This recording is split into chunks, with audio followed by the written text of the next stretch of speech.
Sun Business, les dirigeants et les entrepreneurs du territoire ont la parole. Clément Lessort. Mardi 28 avril 2015, je reçois ce matin la fondatrice et directrice associée de Midi et Demi, Christine Denis. Bonjour et merci d'avoir accepté mon invitation pour ce nouveau numéro de Sun Business.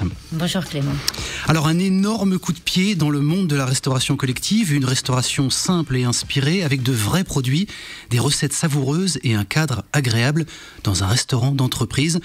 Mesdames et messieurs, vous ne rêvez pas, on est dans le monde de Oui Oui. Christine, qu'est-ce qui s'est passé? Qu'est-ce que c'est que cette promesse? En fait, quand j'ai décidé de créer cette restauration, c'est que je trouvais qu'on était toujours dans des restaurants d'entreprise, fades, sans identité, sans être reconnus. Donc la première chose, c'était de créer quelque chose d'authentique et de remettre des valeurs au centre de la restauration collective. Reconnaître nos clients, leur donner du bien-être, les écouter, les appeler par leur prénom et surtout leur donner à manger des choses saines. Tout est cuisiné sur place avec des salades bains et surtout pas d'odeur. Alors, on a l'occasion d'y revenir, mais adieu à la restauration impersonnelle, ce sont vos mots, ceux qui sont sur votre site. Adieu au fil d'attente de 2 heures, au repas avalé entre 2 couloirs, fini les viandes qui n'en sont pas et les plats qui battent des records de calories. Est-ce que c'est un discours de repenti de celle qui a travaillé dans la restauration rapide ou l'industrie agroalimentaire et qui en connaît les coulisses, qui parle? Alors, c'est surtout celle qui a travaillé dans la restauration commerciale. Et effectivement, d'avoir travaillé dans l'agroalimentaire, d'avoir vu comment on travaillait les produits, je me suis dit, il y a des choses à faire entre la restauration commerciale, la restauration rapide, la restauration agroalimentaire. Et là, je me suis dit, dans tout ça, tu peux créer quelque chose et tu peux donner envie aux gens de manger différemment. Mais ça veut dire que vous n'allez pas vous faire des amis chez les entreprises de restauration collective spécialisées, justement, qui agissent en tant que prestataires extérieurs. Je pense notamment au Sodexo, on peut les citer. Comment ils vous observent, vous qui arrivez sur le marché, là, qui donnez ce coup de pied là, dans la fourmilière? J'aurais préféré que vous citiez quelqu'un d'autre. Mais en fait, ils me regardent plutôt. Au début, 1 resto, 2 restos, 3 restos. Bon, je suis inexistante pour eux, je suis toute petite. Et au contraire, ils regardent ce que l'on fait.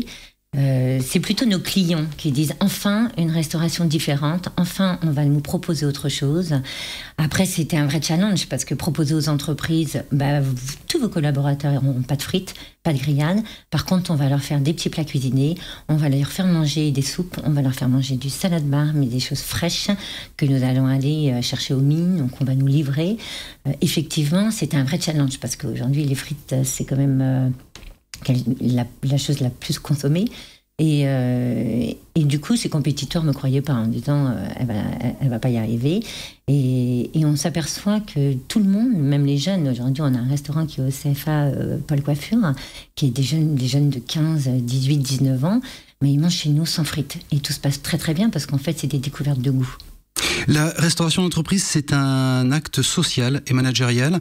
Nourrissez mieux vos employés et ils seront plus productifs. C'est ça l'argument pour convaincre les décideurs au moment où le bien-être des salariés est au centre des préoccupations des managers et des RH. Effectivement, c'est un vrai acte social de faire un restaurant dans son entreprise. Puisque c'est plus facile de donner des tickets restaurants et les gens vont manger ailleurs. Là, aujourd'hui, le chef d'entreprise prend le risque de dire « je vais vous imposer un restaurant ». Et en fait, c'est vraiment pour qu'il soit heureux. Nous, on appelle ça le 3e bureau, c'est-à-dire venir se détendre, prendre un café, venir entre collègues prendre du plaisir. Aujourd'hui, quand les gens viennent manger chez nous, c'est... est-ce que ça va? Est-ce que tu as passé un bon week-end? Tu n'as l'air pas très bien en ce moment. Qu'est-ce que tu as envie? Tu veux manger quoi? Et ils font leurs recettes avec nous. Souvent, ils nous disent « oh, ça, j'ai adoré, comment tu veux le faire ?» Donc, c'est leur donner du plaisir, du bien-être et une vraie parenthèse dans ce moment de midi. Aujourd'hui, les gens ont 1 demi-heure pour déjeuner. Et déjeuner en 1 demi-heure, c'est une vraie parenthèse. Mais justement, ça pose plus largement la question du comportement alimentaire en France notamment et la négligence des prises de repas considérées souvent comme des pertes de temps sur le lieu de travail. Une étude Malakoff-Médéric, aujourd'hui les Français prennent en moyenne 22 minutes de pause déjeuner contre 1h38 il y a 20 ans. Comment vous comptez influer sur le temps de pause? Est-ce que c'est vous qui allez expliquer directement aux décideurs qu'il faut 1h30 à leurs employés pour bien manger et pour bien digérer? Alors justement, on va pas se battre sur les 1h30, parce que quand ils ont 1h30, des fois ils partent se balader. Donc je vais pas me battre sur l'heure et demie. Par contre, je vais leur dire en une demi-heure, qu'est-ce qu'on peut faire pour qu'ils décrochent. Alors une demi-heure, c'est minime. Généralement, ils ont entre 3/4 d'heure. Et justement, c'est en une demi-heure avant de manger un sandwich. Aujourd'hui, en une demi-heure, on peut manger un vrai salade bar, on peut manger un vrai plat cuisiné. Tous mes salariés cuisinent tous les matins des petits plats mijotés, et ça, on peut le faire en une demi-heure. Et justement, c'est se battre de bien manger en peu de temps et pas manger du snacking en peu de temps. Alors, bien manger, effectivement, au-delà de la qualité, il y a quand même l'argument financier. Aujourd'hui, les salariés viennent volontiers au bureau avec du fait maison. Combien ça coûte un repas chez Midi et Demi, entrée, plat, dessert, avec boisson et café? Alors aujourd'hui, la consommation, c'est souvent plat, dessert ou entrée, plat. Aujourd'hui, que ce soit de la restauration collective, de la restauration commerciale, entrée, plat, dessert, très peu consommé, ou c'est vraiment des repas d'affaires ou des repas de loisirs. Nous, entrée, plat, dessert, les gens vont payer à peu près 4 €. En 2006, quand tout commence, Christine, c'est quoi l'investissement de départ qui vous fait confiance pour commencer cette aventure entrepreneuriale? Déjà, qui me fait confiance pour le financement des banques?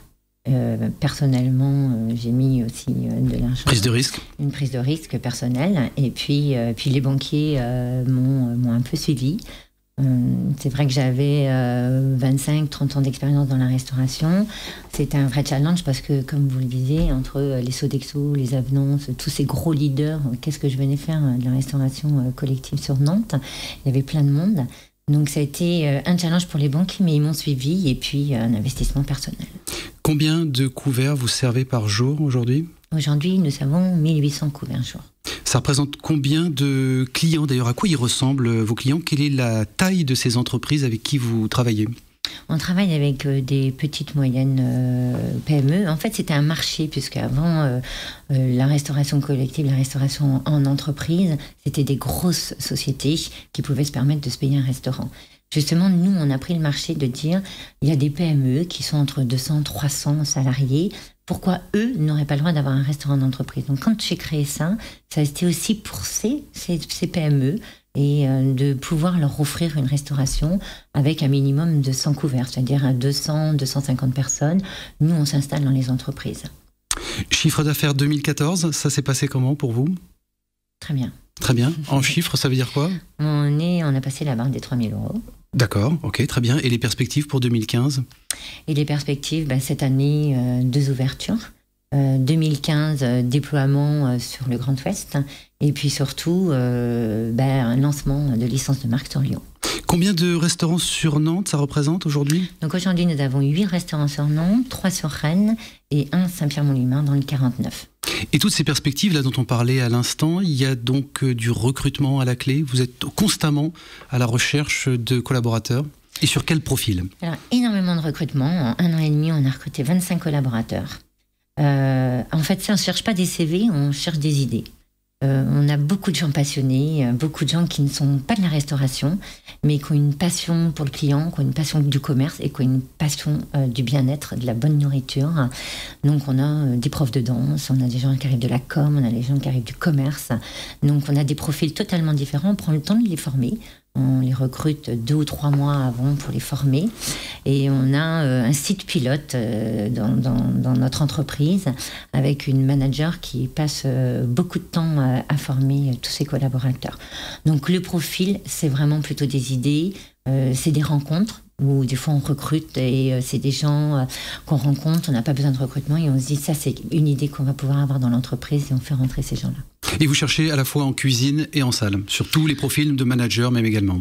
Beaucoup de polyvalence, puisqu'en fait quand vous travaillez sur que du chiffre d'affaires du midi, semaine, pas week-end, les gens doivent être polyvalents aussi bien en cuisine qu'en salle, qu'en approche commerce. Vous travaillez également en concertation avec des architectes d'intérieur sur l'univers, parce que vous mettez un point d'honneur également à travailler sur la scénographie de vos espaces. Oui, en fait, ce qui est important pour que les collaborateurs s'y retrouvent, c'est de pouvoir créer ce qu'on appelle un marketing site. C'est selon l'entreprise où on se trouve, selon la clientèle, on travaille avec nos designers et nos architectes sur un look un petit peu différent et sur des produits où on peut de temps en temps mettre des barres à pâtes, où on peut de temps en temps mettre des plats cuisinés. Voilà, on va travailler différemment en design et on va faire des rappels de la société. La chaîne de valeur chez Midi et Demi, elle va de l'assiette jusqu'à l'origine des fournisseurs en privilégiant les circuits courts.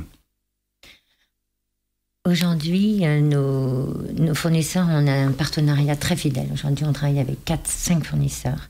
Et on travaille énormément sur des produits locaux avec eux. C'est-à-dire que c'est important pour nous de travailler avec les paysans bretons, de travailler avec des producteurs. Sauf qu'aujourd'hui, les producteurs ne peuvent pas livrer nos 12 restaurants. Donc on veut que nos fournisseurs que l'on référence travaillent avec ces producteurs pour pouvoir nous livrer régulièrement. Comme on travaille des produits frais, on est livré tous les 2 jours. Donc on a besoin de travailler avec des locaux, mais on passe par nos fournisseurs qui permettent de pouvoir livrer leurs produits. Et on peut quand même réaliser de la marge sans travailler avec du surgelé et du méga industriel. On peut, alors le surgelé c'est pas péjoratif parce que c'est aussi des produits, des fois il faut avoir un produit surgelé qu'un produit frais qui reste 4 jours dans le frigo et qui perd toutes ses vitamines, donc c'est pas du tout péjoratif. On travaille aussi avec des produits surgelés mais qu'on cuisine. On travaille qu'avec des fours mix vapeur, donc on les travaille complètement différemment et on peut respecter les coûts en travaillant avec du frais et du surgelé sans aucun souci. Donc la promesse d'une restauration collective responsable chez Midi et Demi, c'est un discours argument marketing parce que tout le monde le fait, ou aujourd'hui c'est du concret? Aujourd'hui, c'est du concret, ça a toujours été du concret, c'est-à-dire qu'au fur et à mesure de ce que veut le client, on évolue avec eux. Midi et Demi il y a 9 ans, c'est pas Midi et Demi aujourd'hui. Donc on évolue au fur et à mesure du marché, des demandes des clients. On est très très à l'écoute de nos clients. C'est pour ça que nous, on va rester à 2 heures de Nantes pour être proche d'eux. Ils nous connaissent tous. Voilà, on est 2 associés. On est tout le temps dans nos restaurants le midi. Et ça, c'est fondamental. Il n'y a pas de fonctionnel chez nous. Tous les gens qui sont au bureau et qui sont fonctionnels ont l'obligation d'aller tous les midis avec nos équipes et voir nos clients.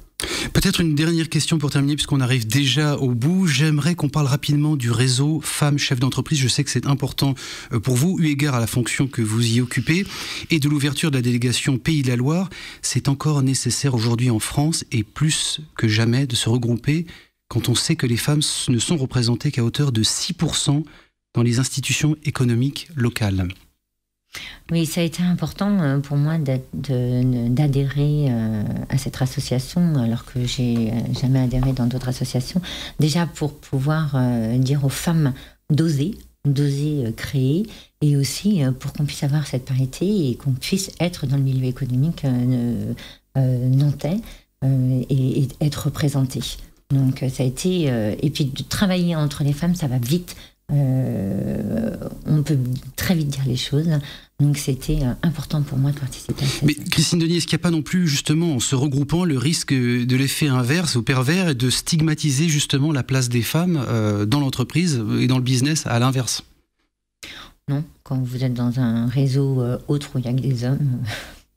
Il n'y a pas... Non, je pense. Un projet d'élu écologiste, j'entendais ce matin dans une autre radio chez les confrères, de désigner, d'afficher les entreprises qui préfèrent payer encore des pénalités plutôt que de réévaluer à la hausse les salaires des femmes et de travailler vraiment sur la parité. Vous êtes pour ?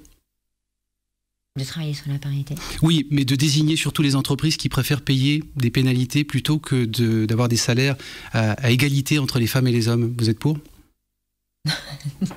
Non, vous n'êtes pas pour désigner les entreprises qui font mal et qui ne pratiquent pas la parité? Je pense qu'aujourd'hui, tout le monde se bat pour pratiquer la parité. Voilà, aujourd'hui, je trouve qu'il n'y a plus cette problématique homme-femme, elle existe, on se bat.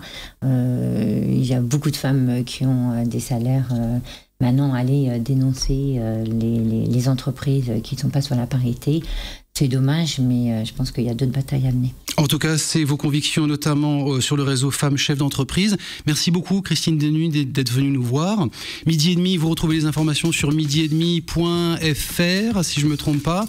Un très beau site, d'ailleurs. Vous avez choisi l'application MySun Business avec vos collaborateurs qui écoutent Sun. On les salue, d'ailleurs, au passage. Premier morceau, Christine and the Queens. Je pars sous ton contrôle, Thomas.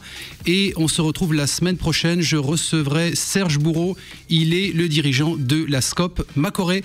Excellente semaine à tous les auditeurs de Sun Radio. Bye.